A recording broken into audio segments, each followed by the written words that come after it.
शांती. आज आहे 12 ऑगस्ट 2026 ची मुरली.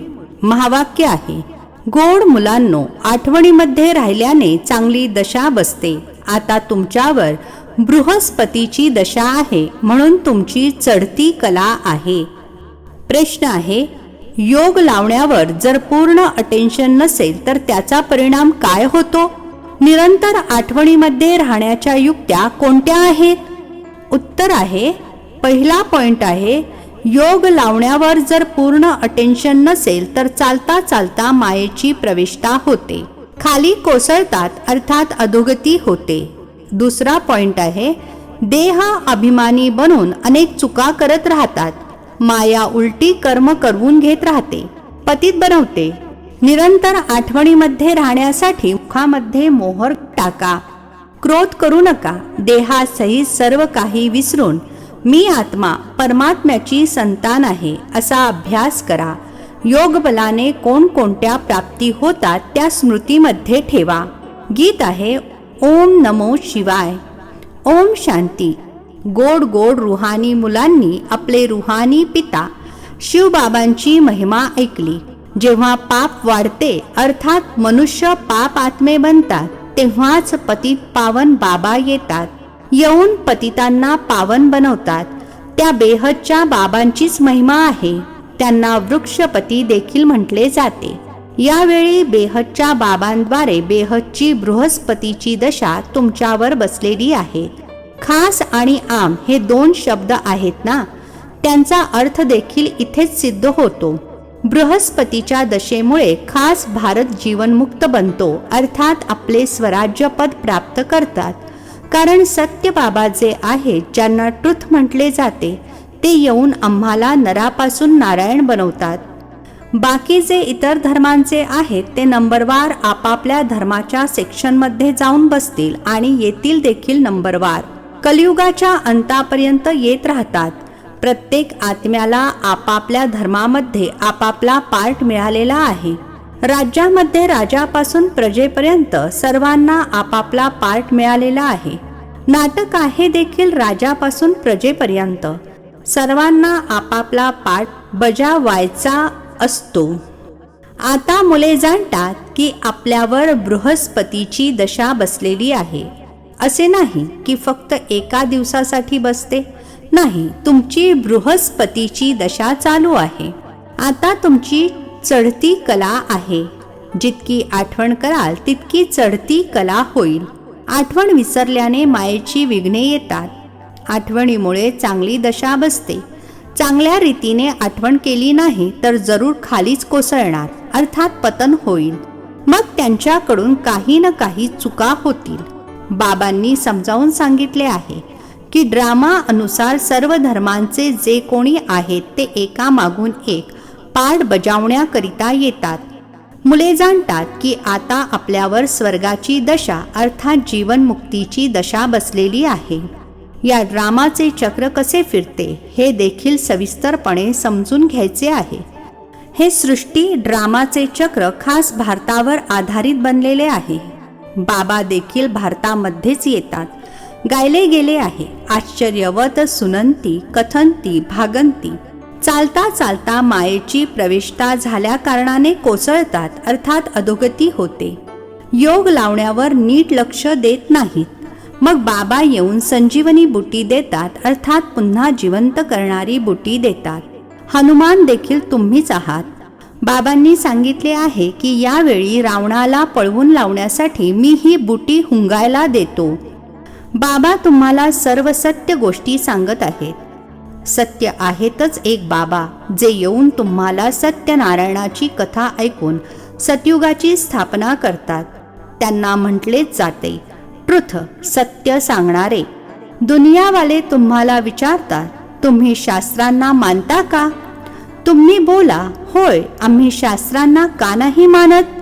कारण आम्ही जाणतो की ही सर्व भक्ती मार्गाची शास्त्रे आहेत. हे तर आम्ही मानतो की ज्ञान आणि भक्ती या दोन वेगवेगळ्या गोष्टी आहेत. जेव्हा ज्ञान मिळते तेव्हा मग भक्तीची काय आवश्यकता आहे? भक्ती अर्थात उतरती कला, ज्ञान अर्थात चढती कला. यावेळी भक्ती चालू आहे. आता आपल्याला ज्ञान मिळाले आहे, ज्याद्वारे सद्गती होते. भक्तांचे रक्षण करणारे एक भगवानच आहेत. रक्षण शत्रूपासून केले जाते ना. बाबा म्हणतात, मी येऊन तुमचे रावणापासून रक्षण करतो. तुम्ही पाहता ना रावणापासून कसे रक्षण होत आहे. या रावणावर विजय प्राप्त करायचा आहे. बाबा समजावून सांगत आहेत, गोड मुलांनो, या रावणाने तुम्हाला तमोप्रधान बनवले आहे. सतयुगाला म्हटले जाते सतोप्रधान, स्वर्ग. नंतर मग कला कमी होत जातात. शेवटी जेव्हा पूर्णपणे देह अभिमानामध्ये येतात तेव्हा पतित बनतात. नवीन घर बांधले की 1 महिन्यानंतर किंवा 6 महिन्यानंतर त्याची थोडी फार तरी कला कमी होतेच. प्रत्येक वर्षी घराला रंगरंगोटी करतात, कला तर कमी होत जातेच ना. नव्यापासून जुनी आणि जुन्यापासून पुन्हा नवीन. सुरुवातीपासून प्रत्येक वस्तूच्या बाबतीत असेच होत आले आहे. समजले जाते की हे घर 100 किंवा 150 वर्ष चालेल. बाबा समजावून सांगत आहेत, सतयुगाला म्हटले जाते नवीन दुनिया.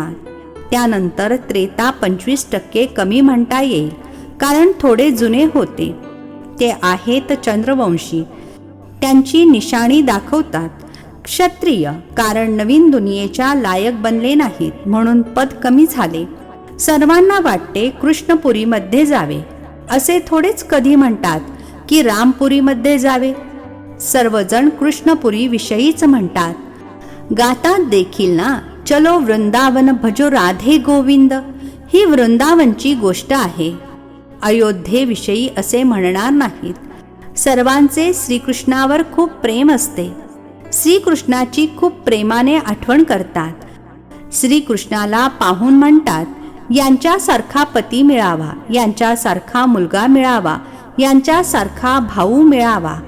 हुशार मुलगे किंवा मुली ज्या असतात त्या श्रीकृष्णाची मूर्ती समोर ठेवतात की यांच्यासारखा मुलगा मिळावा.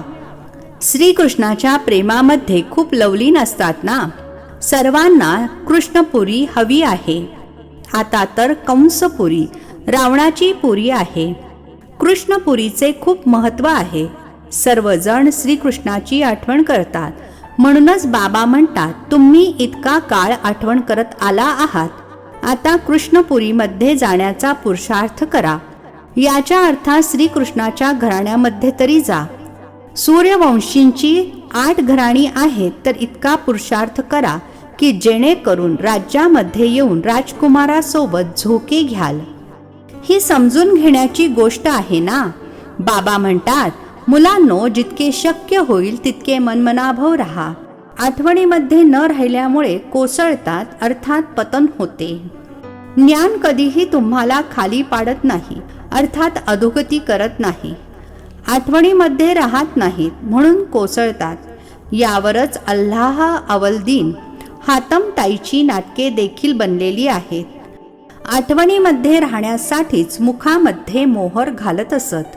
कोणाला क्रोध येतो तेव्हा वाटेल ते बोलतात, म्हणून म्हणतात मुखामध्ये काहीतरी घाला, बोलूच नका, म्हणजे मग क्रोध येणार नाही. बाबा म्हणतात, कधीही कोणावर क्रोध करू नका. परंतु या गोष्टींना नीटपणे समजून न घेतल्यामुळे शास्त्रांमध्ये काहीच्या काही लिहून ठेवले आहे. बाबा बसून यथार्थ रीतीने समजावून सांगत आहेत.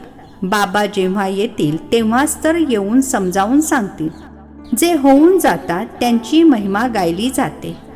टागोर झाशीची राणी होऊन गेले, त्यांच्यावर नंतर नाटक बनवतात. अच्छा, शिव देखील होऊन गेले आहेत, तेव्हाच तर शिवजयंती साजरी करतात ना. परंतु शिव कधी आले, येऊन काय केले हेच ठाऊक नाहीये. ते तर साऱ्या सृष्टीचे पिता आहेत. जरूर येऊन सर्वांना सद्गती दिली असेल. इस्लामी, बौद्ध इत्यादी जे कोणी धर्मांची स्थापना करून गेले आहेत त्यांची जयंती साजरी करतात. तिथी तारीख सर्वांची आहे, परंतु यांच्याविषयी अर्थात शिवबाबांविषयी मात्र कोणालाच माहीत नाही.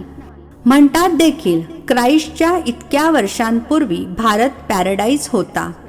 स्वस्तिक जेव्हा बनवतात तेव्हा त्याचे पूर्ण 4 भाग करतात. 4 युगे आहेत. त्यांचा कालावधी कमी जास्त होऊ शकत नाही. जगन्नाथपुरीमध्ये तांदळाचा हंडा शिजवतात, त्याचे पूर्ण 4 भाग होतात. बाबा म्हणतात, भक्ती मार्गामध्ये हे सर्व अगडम बगडम करून ठेवले आहे. आता बाबा म्हणतात, देहासहित हे सर्व विसरून जा. मी आत्मा आहे, परमपिता परमात्म्याची संतान आहे. हा अभ्यास करत राहा.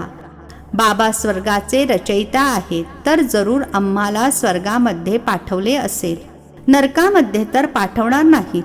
बाबा कोणालाही नरकामध्ये पाठवत नाहीत. अगदी सुरुवातीला सर्वजण सुख उपभोगतात. आत्मा अगोदर सुख आणि नंतर दुःख बघते. बाबा तर सर्वांचे दुःख हरता सुख करता आहेत ना. आत्मा अगोदर सुख आणि नंतर दुःख पाहते. विवेक देखील सांगतो, आपण प्रथम सतोप्रधान असतो, नंतर सतो रजो तमोमध्ये येतो. मनुष्य देखील समजतात की परदेशातील लोक खूप हुशार आहेत. तिथे तर असे बॉम्ब्स बनवतात की एका क्षणात सर्व खलास होतील.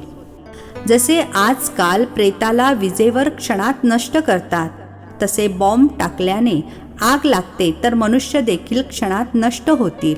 भंबोरला अर्थात जुन्या दुनियेला आग लागणार आहे. वादळे अशी येतात की गावेच्या गावे नष्ट होतात.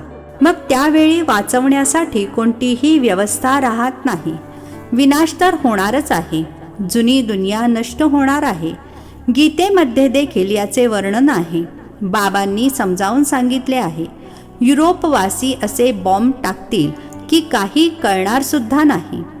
तुम्ही मुले जाणता की कल्पापूर्वी देखील विनाश झाला होता आणि आता देखील होणार आहे. तुम्ही देखील कल्पापूर्वीप्रमाणे शिकत आहात. हळूहळू झाडाची वृद्धी होत राहील. वृद्धी होत होत नंतर मग स्थापना होते. मायेची वादळे चांगल्या चांगल्या फुलांना देखील पाडून टाकतात. पूर्णतः योगमध्ये राहत नाही तर मग माया विघ्न आणते. बाबांचा बच्चा बनून पवित्रतेची प्रतिज्ञा करून मग पुन्हा जर विकारामध्ये पडले तर नाव बदनाम करतील. मग खूप जोराचा धक्का बसतो. बाबा म्हणतात, हा काम विकाराचा फटका कधीही खाऊ नका. मुले जाणतात की इथे रक्ताच्या नद्या वाहणार आहेत. सतयुगामध्ये दुधाच्या नद्या वाहतात. ती आहे नवीन दुनिया, ही आहे जुनी दुनिया. कलियुगामध्ये पहा काय आहे आणि नवीन दुनियेतील वैभव तर पहा. इथे तर काहीही नाही. मुली साक्षात्कारामध्ये जाऊन पाहून येतात. सूक्ष्म वतनमध्ये शुभीरस प्यायले असे केले, ते सर्व साक्षात्कार होतात. म्हणतात, आम्ही मूल वतनमध्ये जातो.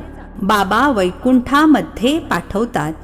हे सर्व साक्षात्कार इत्यादीची ड्रामामध्ये नोंद आहे. परंतु हे साक्षात्कार करून काहीही मिळत नाही. अनेक मुली सूक्ष्म वतनमध्ये जात होत्या, शुभीरस इत्यादी पीत असत आणि आज त्या इथे नाहीत. चांगली चांगली फर्स्ट क्लास मुले नाहीशी झाली. बऱ्याच ध्यान साक्षात्कारामध्ये जाणाऱ्यांनी नंतर विवाह केले. आश्चर्य वाटते, माया कशी आहे, भाग्य कसे उलटे फिरते. अनेकांनी चांगले चांगले पाठ बजावले. गरजेच्या काळामध्ये खूप मदत देखील केली, तरी देखील आज नाहीत. म्हणून बाबा म्हणतात, माया तू खूप बलवान आहेस. तुमचे मायेसोबत युद्ध चालते. याला म्हटले जाते योगबलाचे युद्ध. योगबलाद्वारे काय प्राप्ती होते हे कुणालाच ठाऊक नाहीये. फक्त म्हणतात, भारताचा प्राचीन योग. गोड गोड मुलांना योगविषयी समजावून सांगितले जाते. प्राचीन राजयोग गायला गेला आहे. जे कोणी फिलॉसॉफर अर्थात तत्वज्ञानी इत्यादी आहेत त्यांना हे स्पिरिच्युअल नॉलेज अर्थात आध्यात्मिक ज्ञान नाही. रुहानी बाबाच ज्ञानाचा सागर आहेत. त्यांच्यासाठीच शिवाय नमः असे गातात. त्यांचीच महिमा गायली आहे.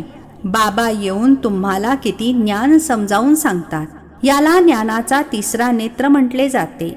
इतर कोणातही ताकद नाही जे स्वतःला त्रिकालदर्शी म्हणू शकतील. त्रिकालदर्शी फक्त ब्राह्मणच असतात. ज्या ब्राह्मणांद्वारे यज्ञ रचला आहे हा रुद्र ज्ञान यज्ञ आहे ना. शिवला देखील रुद्र म्हटले जाते. अनेक नावे दिली आहेत. प्रत्येक देशामध्ये वेगवेगळी नावे भरपूर आहेत. एका बाबांशिवाय इतर कोणाचीही इतकी नावे नाहीत. बबुलनाथ देखील यांनाच म्हणतात. बबुल त्यांना म्हटले जाते ज्यांच्यामध्ये काटे असतात. बाबा काट्यांना फूल बनविणारे आहेत, म्हणून त्यांचे नाव बबुलनाथ ठेवले आहे. मुंबईमध्ये तिथे खूप मोठी जत्रा भरते. अर्थ काहीच समजत नाही. बाबा बसून समजावून सांगतात. त्यांचे खरे नाव आहे शिव. व्यापारी लोक देखील बिंदूला शिव म्हणतात. जेव्हा 1, 2 असे मोजतात आणि 10 वर येतात तेव्हा शिव म्हणतात. बाबा देखील म्हणतात, मी बिंदू एक स्टार आहे. अनेक लोक असा डबल टिळा देखील लावतात. माता आणि पिता, ज्ञान सूर्य आणि ज्ञान चंद्र यांचे प्रतीक आहे. ते अर्थात दुनियावाले अर्थ जाणत नाहीत. तर बाबा योग विषयी समजावून सांगत होते. योग किती प्रसिद्ध आहे. आता तुम्ही मुलांनी योग शब्द सोडून द्या आणि आठवण करा. बाबा म्हणतात, योग शब्द म्हटल्याने समजणार नाहीत, आठवण म्हटल्याने समजतील. बाबांची खूप आठवण करायची आहे. त्यांना साजन देखील म्हटले जाते. पट्टराणी बनवतात ना. विश्वाच्या राजधानीचा वारसा बाबा देतात. सतयुगामध्ये एक पिता असतो. भक्तीमध्ये 2 पिता असतात आणि ज्ञान मार्गामध्ये आता तुम्हाला 3 पिता आहेत. किती आश्चर्य आहे. तुम्ही अर्थासहित जाणता. सतयुगामध्ये सर्वजण आहेतच सुखी, त्यामुळे पारलौकिक पित्याला जाणतच नाहीत. आता तुम्ही 3 पित्यांना जाणता. या गोष्टी समजण्यासाठी अत्यंत सोप्या आहेत.